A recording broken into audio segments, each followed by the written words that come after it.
Check, check, check. 1, 2.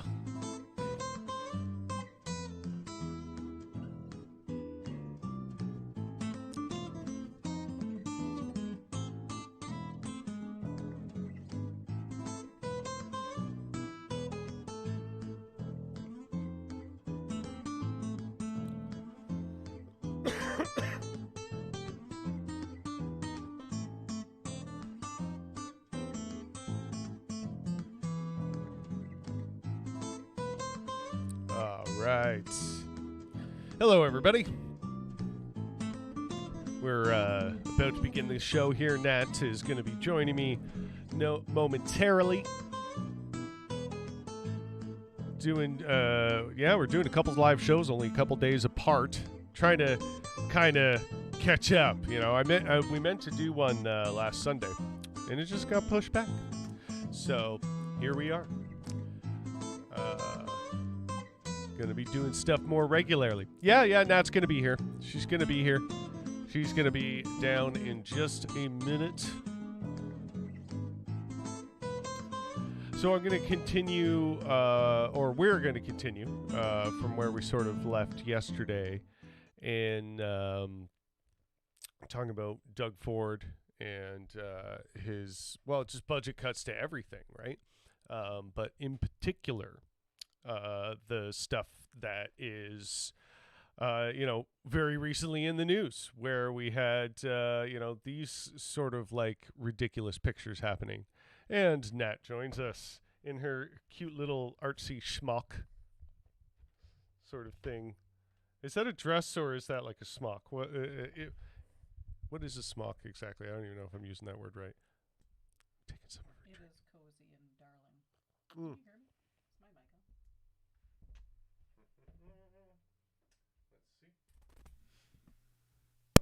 There we go.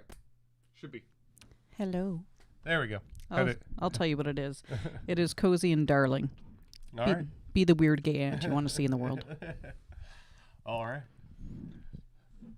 We both look... there's a lot of white on the screen. Yeah. And not just our flesh. Complexions. Yeah. But yeah, we got this wholesome, heartwarming image pulled up here. So this was New York City just a couple days ago. And then, even while that was happening and a couple days before that, it never looked quite that bad even here in Ottawa. I don't like it. There was like sort of like the orange haze in the sky sort of thing. Mm-hmm. But it wasn't like, I don't know. These pictures out of New York look worse than anything I ever saw. Yeah, it looks fucked up. Like, could you imagine being there? And then, like, as I was talking about near the end of last night's show, people on Fox News having the audacity to be like, no, this isn't bad. This is fine. It's good. Yeah, death cult. Like, yeah. What can you call them other than a death cult? Yeah. Honestly. Yeah. Like, man. It's really quite baffling to me because it's like you have the weirdos on the right have this sort of like political energy, right? Like they're obviously like they want to be charged up and angry about something. Why does it have to be all like fictional? Because that suits their capitalist masters. I mean, you got people who are like the working class right? And, voting against their interests and stuff like that and believing like the weird culture war stuff. Like, it's just, how does it benefit them? Like, how do they feel a personal connection to this? You know what I mean? Like, how does it speak to them? I wish I really understood that on a sort of deeper level, I guess. Lead poisoning. Yeah. I mean, like, it sounds sort of mean, but legit, right? Like between malnutrition, the bullshit in their food, whatever, in their infrastructure and water supply, and then on top of that, purposefully, recipe for ignorance in their in public education. I can't say Canada's tremendously better on that category either, but it is what it is. But like when you have all these things, yeah, I guess. Mm-hmm. But it's like I just would like to see what the process in cerebrally or neurologically looks like in terms of like, how do they reach the conclusion that this is the thing I want to go for. This is the thing you know what I mean? This is what I want to defend. This is what I want to believe. This works. Yeah, I'm down, I mean, propaganda, it plays a massive part in that. Just look at the media that they consume, and that's fed to them. Oh yeah, not to mention there's Jessica echoed a lot of what we were saying there, but what? Oh, now it just slipped my mind. It's the lead in my the water here is getting to me. No, it's actually because I just smoked a bunch of weed before I went on the air, so I'm losing track of my my own thoughts here. No, it was the like fetal alcohol poisoning as well. Yeah. That I remember. I wish I pulled the article up now, but like a while ago, I found this article that I was reading where it was talking about the widespread damage that probably is incalculable due to that, because you don't realize like what was happening when it was happening. Nobody was keeping track of it, right? And it wasn't like we're not talking about like it causing like severe disabilities that would end up on somebody's like medical records and stuff and be super obvious, right? You're talking about like things that it's like there's cognitive delay. Yeah, exactly. Stuff that maybe isn't recognized clinically, and stuff that perhaps you don't test for unless you know that you should test for it. Yeah, and so when and it's sort of like I don't want to get into like a kind of bioessentialist thing, like these people are bad because their brains are lead poisoned, but well, just if you have if you're the propagandized the odds are already stacked against you. Yeah. So like if you're already just inundated with all this information and you're not taught media literacy and they're just like it just keeps adding on to the scale. Where does it stop? Yeah. Absolutely. And putting poisonous gas in the air. Yeah, that doesn't fucking help. I'm sure this isn't doing any of us any favors. Yeah, right? Reduced oxygen levels certainly is not going to fucking help. Yeah. Oh, in a generation of all the microplastics and forever chemicals. Yeah, we're fucked. Yeah. We don't even know yet. Well, like we don't have like a really solid understanding of what the microplastics are doing to us. It's kind of like the same as asbestos. We didn't really get like a full idea of its extent and damage. Yeah. I don't know why sometimes the comments show up on the screen but not on the side. So I'm sorry, Jessica. That came super quick. Well, I think that's where I put it. I can actually move where that is, but I don't have like maybe up here. Yeah. But that would be behind the screen. See, that's why I have it where it is. I wish it showed up in a different color. I don't know if I can edit that. Work in progress. Anyway, but what I'm saying is it doesn't stay over there. Is what I'm saying. Oh yeah, it's over here. Anyway, nobody knows what we're talking about. No, not all the comments that Jessica made. No, some of them just disappeared. Anyway. Yeah. Oh really? Oh okay. Anyway, TLDR. Technical stuff. Don't worry about it. This is our problem, not yours. Yes, exactly. So like, even you can just see this all kinds of fun pictures when you Google this. It's interesting because I lived in St. John's, Newfoundland for a year, and the one day the fog coming off the ocean came at such a time of day that the sun hit it and it looked that color, but it was like a wall of fog coming in that color, so like it looked fucking wild. All right, and speaking of that, we're going to be talking about Doug Ford and how he did indeed cut $237 million for emergency forest firefighting before this. The guy has set us up for disaster on so many levels. Failure at every turn. Yeah, like cutting the hell out of healthcare. before the pandemic, right? Like leading up to the pandemic.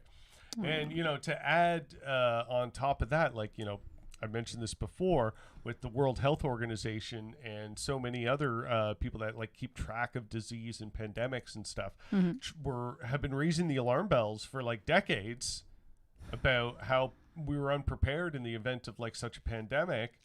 And then you got Doug Ford cutting healthcare, and then a pandemic happens, and we were woefully underprepared. And you can compare it directly to this, where it says here in 2021 to 22, the province budgeted $237 million for emergency forest firefighting. The interim budget for the next year was $100 million, and the plan for 23-24 is to invest $135 million for emergency for firefighting services.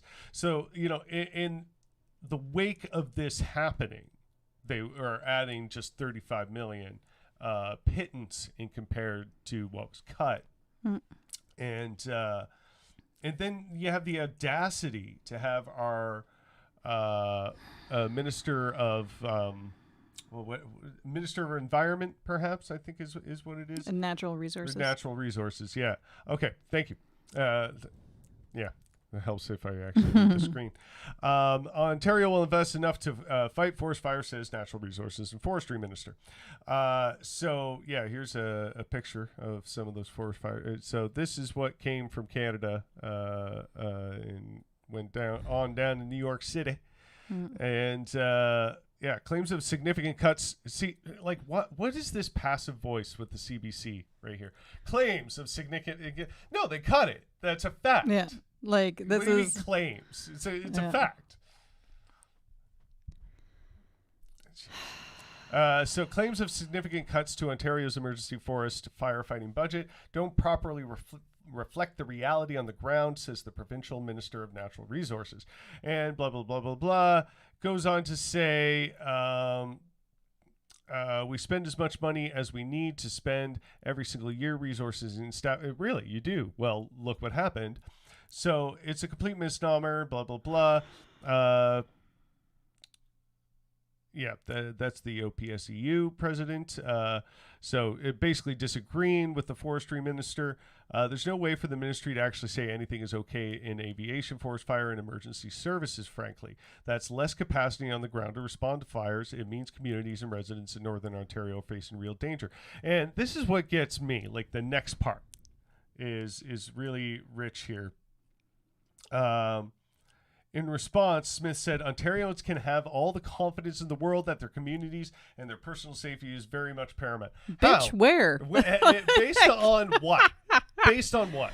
Based on, give... Woof. Yeah. Just his entire response here. And this is like, this is what I say, we got to get organized because we're way too passive about this stuff. This stuff is so boldly offensive on its face, how they're just pissing on your leg and telling you it's raining. Yeah, it's the level of gaslighting is it's such an insult to your intelligence because you're like, you know better. You know that's not the reality, right? And he said Ontario works closely with other provinces and international partners. Yeah, apparently we got firefighting crews from like Africa that came to help us. Who send fire crews to help when they have fewer fires to fight at home. We've shared our expertise all around the globe, and the favor gets returned when we need that. Well, obviously not, because as it was pointed out just earlier in that previous quote from Hornick, that's less boots on the ground. We can't wait people to fly in from all over, right? We need them here.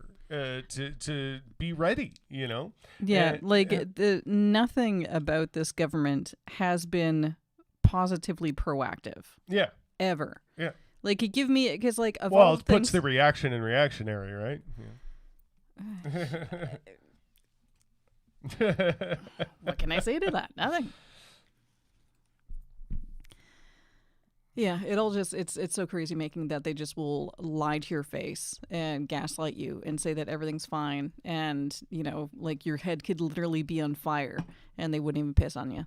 Like, it is fucking maddening.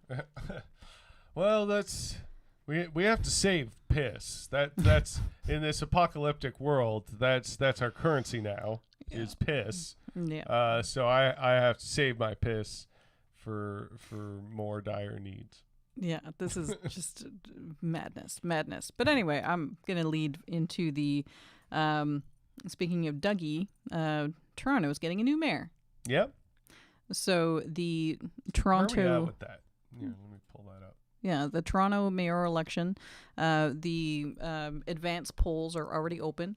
The election date, I think, the election date's towards the end of the month. I can't remember the exact date. So it looks like Olivia Chow is doing well, but we really need to not get complacent. It's just like it's early voting now. You said, right? Yeah, that's advance what polls. it is. Yeah, advance polls. Yeah. Okay, so yeah, we're not going to have real results yet here. No, but now is the start when Torontonians can vote. So please, for love of all things good and holy, get someone. If I was still in Toronto, I'd be voting Chow. Oh, that's fucking for sure. right.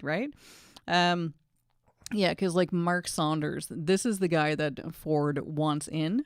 Former police chief. He is not definitely good. Everything you don't want. You know. Yeah. Like I think most of these others, like I haven't heard Matlow or Hunter. I don't know much about them. I don't think they're really on the map. But this is not surprising about Mark Saunders. Go back down. Saunders has not released a fully costed platform and provided few dollar figures for his commitments. What did Doug Ford do when he ran? Literally. Yeah. Same Doug playbook. Ford, let's remind everybody, Doug Ford did not have a platform. He never officially released anything of the sort. No. So Saunders has committed to keeping property tax increases at or below the rate of inflation, because to ensure the city is spending well. Well, for starters, cut the fucking Toronto police budget. It's over $1 billion. Start there. Choppy. Insane.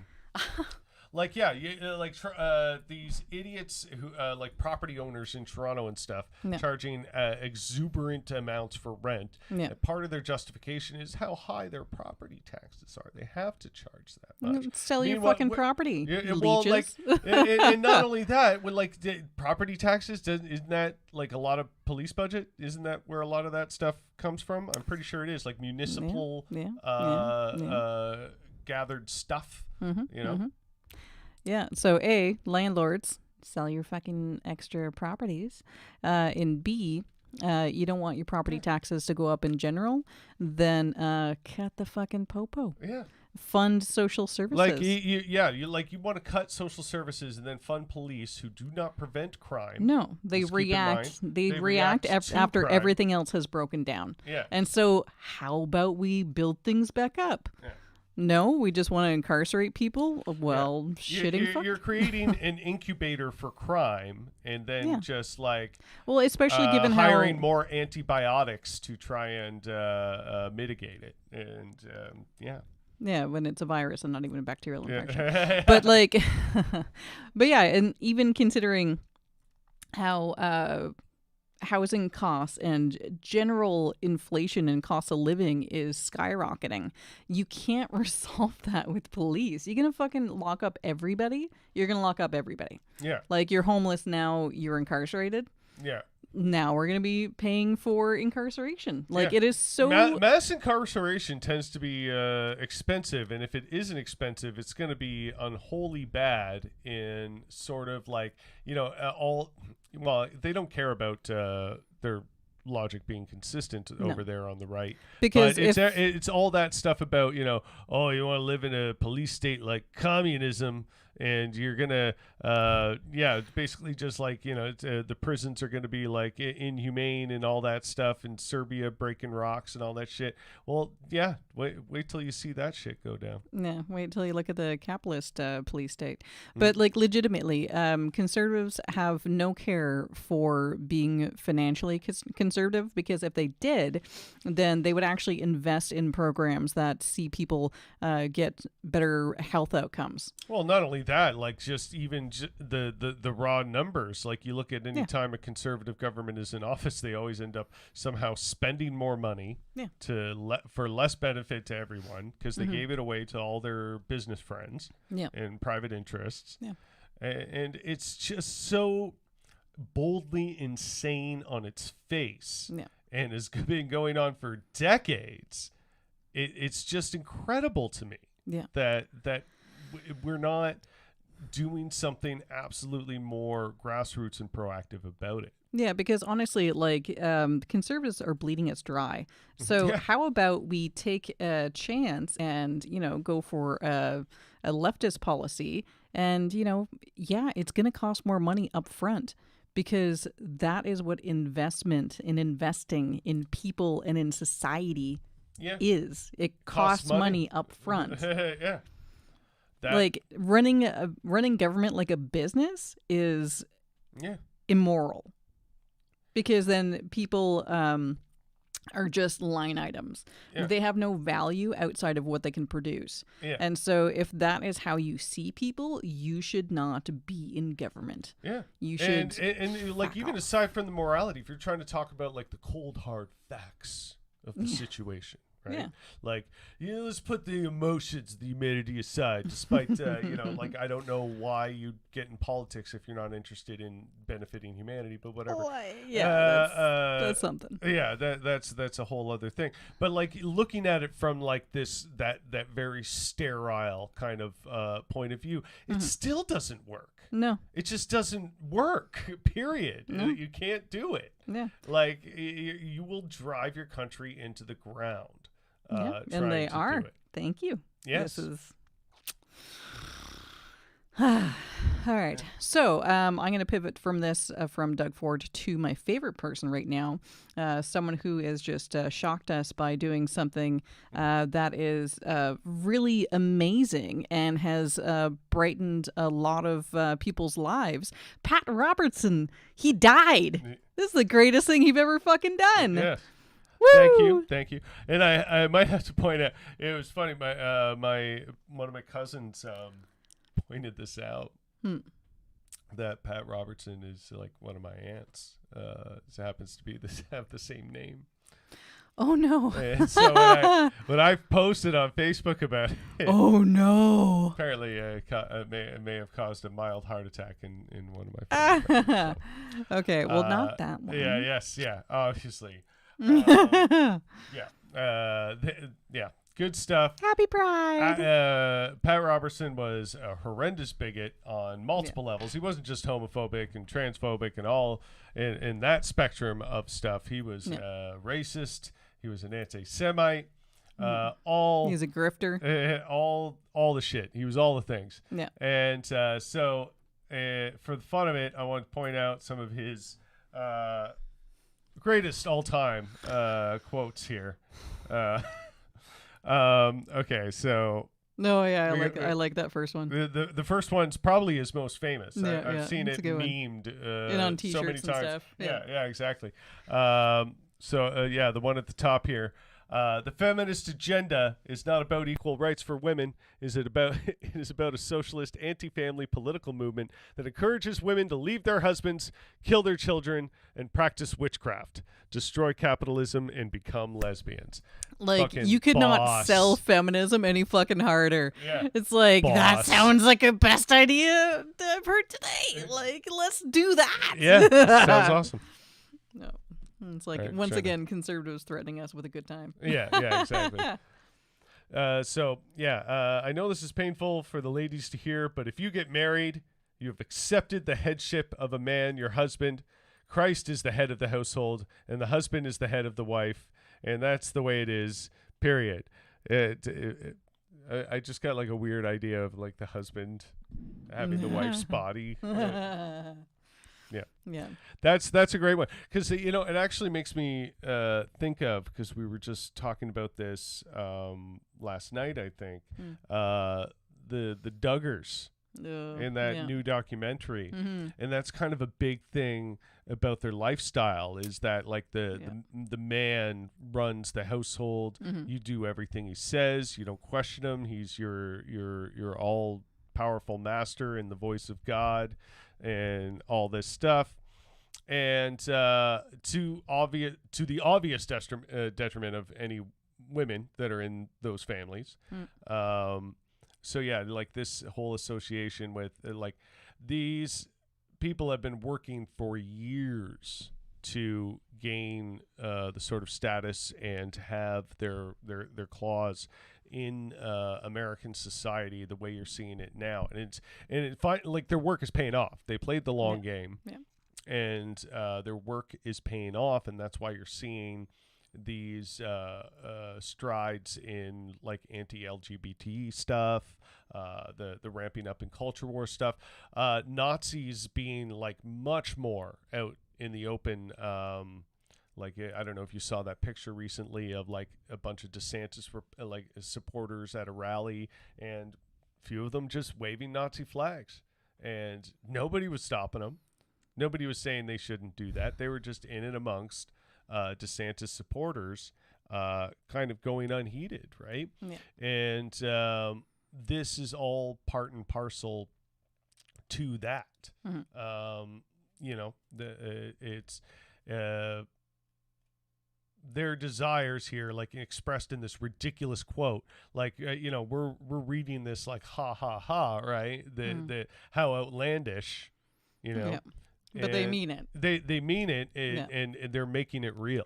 Well, that's you know, a large driver behind the Quiverful movement to reproduce as much as you can, and you know, indoctrinate your big fucking family to outnumber folks who are not psychotic bigots. Yeah. Yeah, like that's their political strategy. Yeah, that's sort of why they like teen pregnancy. That's why they hate abortion.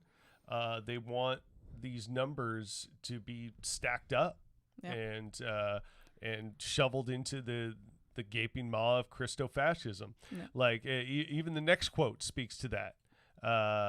God considers this land to be his. You read the Bible and he says, this is my land. And for any prime minister of Israel who decides he is going to carve it up and give it away, God says, no, this is mine. He was dividing God's land. And I would say, woe unto any prime minister of Israel who takes a similar course to appease the European Union, the United Nations, or the United States of America. God says, this land belongs to me. You better leave it alone. Oh, on why Israel Prime Minister Ariel Sharon suffered a massive stroke. Yeah, so here's the thing. God isn't real, and now you're dead, so go fuck yourself. Yeah. Well, if there's one time I wished God is real, it'd be for guys like this, so they'd have to actually answer to him. Yeah, if there's an entity at the end of all this. That you have to answer to for the shit you did while you were alive. Yeah. God, I hope Pat Robertson had a long chat with that guy. Fuck. There's a lake of fire. I hope he is a broiling. Yeah, and like you know, and make no mistake, when they say God considers this land to be his, like they mean that like the Christian God, not the Jewish one, right? Yeah. Like you keep that in mind. You know, when these guys are pro Zionist, it comes from a background of believing that Armageddon, like the events of Revelations, cannot take place until Jewish people are completely in charge of Israel. That is why they support Israel quite literally. Mm-hmm. And like that's not being like a sensationalist at all when I say that. That is their goal. It's pretty explicit. What was that TV show with Jack Black and Tim Robinson? That one about it basically goes into that. Brink. The Brink. Yeah. Fuck. Right on the tip of my brain there. I have to think about it a second. So yeah, watch Brink. It'll give you a nice little segue into that rabbit hole. Yeah. And plus Jack Black. Yeah. Can't go wrong. Yeah. Yeah, he was great in that. All right. Just saw him in a clip for something. It was like a recent movie that came out. It was really good. Well, I'm getting way off topic here. Yeah. So, and like he said horrific things about Jewish people himself. Mm. So yeah, there's no way this guy is like, when he says he's pro-Israel, it comes from a very twisted religious standpoint. Here's one. Viewer called in and wanted to address images of same-sex couples on social media sites such as Facebook. You've got a couple of same-sex guys kissing. Do you like that? Well, that makes me want to throw up, he said. Well, then you're deep-throating too far. Yeah, thinking of this old man. Yeah. Thinking of this old man who's like, well, that makes me want to throw up. Like, it's just like, Okay. like who, oh, God. Settle down, Grams. It's just kooky. Like, who takes that seriously? How can you take that seriously? I don't understand. No. To me, I would punch vomit, not like, he added. But they don't give that option on Facebook. And at the time, he was 83. I don't know if this... this was from 2013. He was 83. So he was 93 when he died. Yes. Probably like infusing the blood of children. I was literally thinking that. Yeah, literally getting the blood transfusions. Pat Robertson was on the adrenochrome. Yeah. That was my immediate thought. Yeah. Robertson has also said that the land would vomit out those who disobeyed the commandments of the Old Testament. Like, what the hell? And people gave this guy tons of money. So much fucking money. So much money. That like so many like well-meaning old ladies with retirement funds, robust pensions, ones, robust pensions because they grew up in the right time in American history that they could get all those things. And you just giving it all away to this fucking guy. Incredible stuff. Yeah. Yeah, it's so maddening. Yeah. But he's dead, so woohoo. Yeah. Anyway, next on the chopping block. We talked a bit about Trump. Well, I talked a bit about Trump on the show the other day, but like in how I was basically I'm convinced that like even with everything that's going on, all the evidence stacked against him, all the illegal thing he did this time, this is the one where we get him, and he has not been gotten yet. And well, except for I'm starting to have my doubts. Except for like he is being gotten. Like this is the second indictment, and they're only just going to be starting the trials for these. Like this is the beginning of the criminal. Like even like sure, it's impressive that it's gone this far. I never expected it would go this far, but I'm saying it's not going to go anywhere ultimately. I think he's going to keep going. I don't think he's going to end up in prison. That's what I'm saying. I didn't say that. I don't think he's going to be actually punished for any of this, and in such a meaningful way that it's going to affect his ability to be president or even affect his ability to just live the rest of his life. There's going to be no real consequences to any of this, I think. I think the greatest thing would be if they basically just like took all his fucking money and properties. That would be glorious. Oh, yeah. But that would be an actual consequence. Yes, and they're not going to do it. Well, I would bet you, like as I was saying on the show the other day, a third of the people in my poll said that Trump would pardon, or Biden would pardon Trump, and I think that's true. I think he would. I think he would. Jessica was saying that I'll believe it when I see it, but I don't want to get my hopes up, and that's valid. Yeah. But it's like I want to hope for something. Yeah. So, I mean, it feels good. Yeah, right? it does feel good. It's so pretty cathartic. Yeah, that's a thing. Yeah, so you got that. I'm just gonna hold on to this catharsis, right? I just want to. I want that's fine. I that's want fair. it. But just like recognize it for what it is all I'm saying. And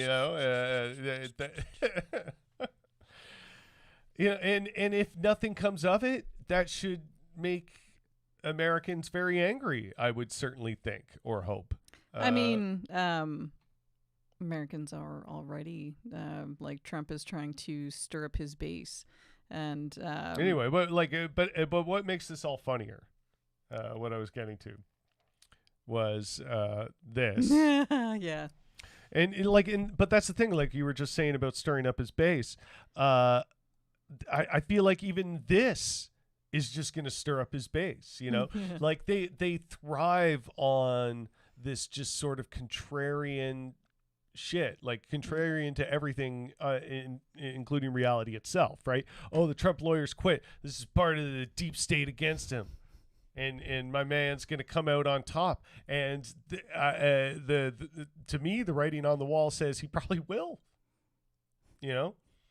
And it is firing up his base. That it is working in his favor. Yeah. And also now we've got Republican lawmakers, making unveiled threats. Like, yep. Which one is it? It's not Marge. It's the other one. The one who's saying that she's FBI considers her a terrorist now. Boebert. There we go. Oh, really? She Bobo. said that? Yeah. Oh, I didn't catch that one. Oh, yeah. The FBI considers her a terrorist? Well, because she's making terrorist threats. She's trying to get people to, like, act violently on her behalf. Yeah, that's great. Yeah. No. Okay, like, cool. Honestly, if only that were a thing. Honestly, though, like, so Trump is going to be arraigned on Tuesday. I just worry because there's a lot of, like, like you were saying with the rise of Nazis again, there's a lot of unhinged crackpots that are just itching for a reason to be unhinged suicidally crackpots. violent. There's a lot of people that are very, very damaged and have a lot of, I guess, time and energy on their hands. Well, and also just with the way that everything is breaking down, people don't... the same way that they have in our parents' generation, don't have as much to live for, and so now they're going to find something to die for. So, yeah, it's kind of what happens when you take away all the good things that keep people happy and what's the word I'm looking for? Sedated. I'm not looking for that word, but that's fine. But yeah, if there's no contentment, there's no stability, there's just instability and these politicians who are just stoking their base, hoping that they're just going to start lashing out on their behalf. Like they want this threat, like DeSantis. Well, it's stochastic terrorism. That's what it is to repeatedly hammer these notes about how they're in danger. And their livelihoods are in danger about this fictionalized threat to fire them up to do something very violent about it. And you wouldn't be able to do this the same way if everyone was healthy and fed and had a pension and a chance to retire. Even if this was about those things, like if it was about, say, leftists fighting for the ability to retire and leftists fighting for the ability to have proper wages and a basic standard of living, if that was the fight, going in that kind of like extreme level of violence and threatening, it would be shut down a lot quicker. The powers that be would be acting a lot faster. And but I'm saying that if we hadn't already, by we I mean like the man, if our society had not devolved to this point where we're at, then it wouldn't be as easy to stoke these people because there wouldn't be as many people who feel like they're completely out of options. And it's great to feel like you have an option, not only an option, but like one that is tangible and easy, such as going out in the blaze of glory. It's much easier than putting years into fixing yourself in in a meaningful way, because that takes a lot more time and effort, and you're at a point where you are not necessarily confident that would even work or it's worth doing. Those kind of easy way outs and things that tickle your imagination and comfort your biases become very appealing, very addictive, even. Yeah. Yeah. Your glasses frames are really cute. I don't know if I mentioned that recently. I am precious. Well, I'm ready to wrap things up. Yeah? Okay. That was more or less most of the topics that I had. I'm trying to think if there was anything else.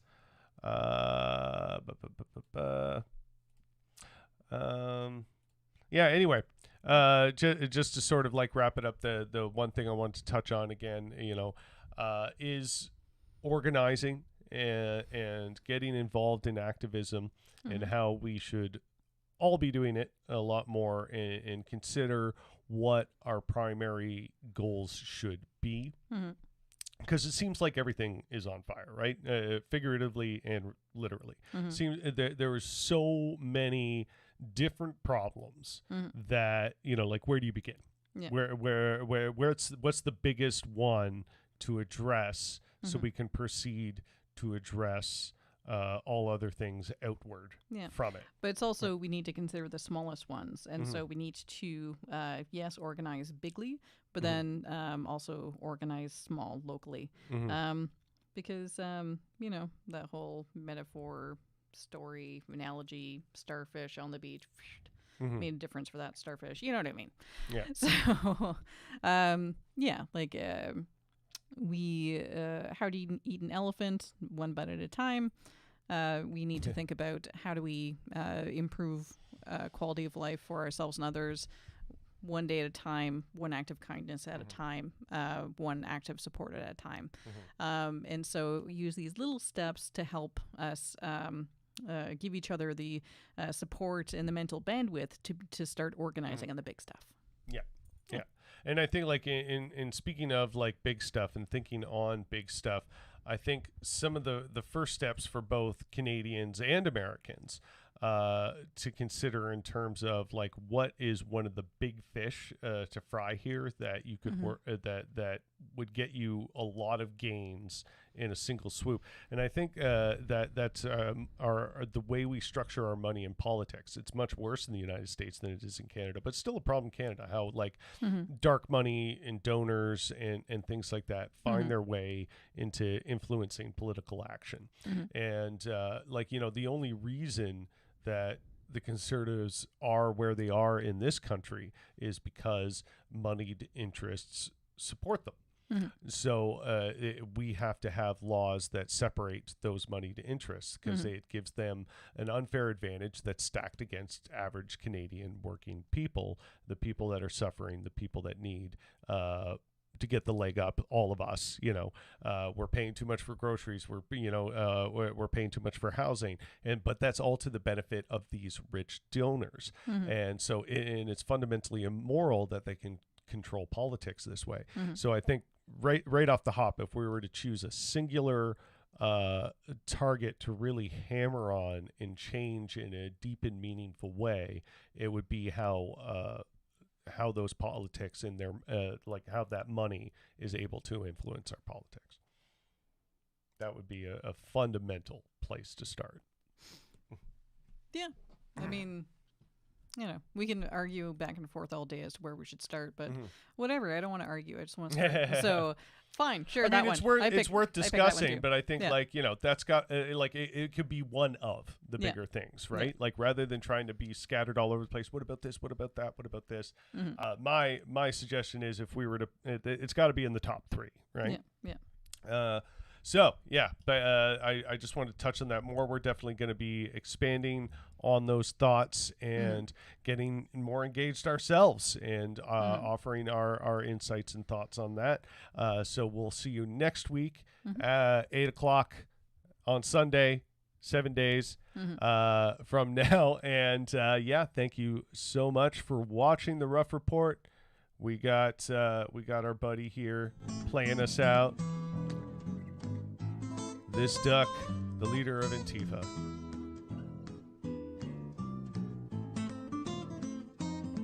This is where my theme music comes from, by the way. It's just this no copyright duck dancing, in case you didn't know that already. Leader of Antifa. Yeah. All right.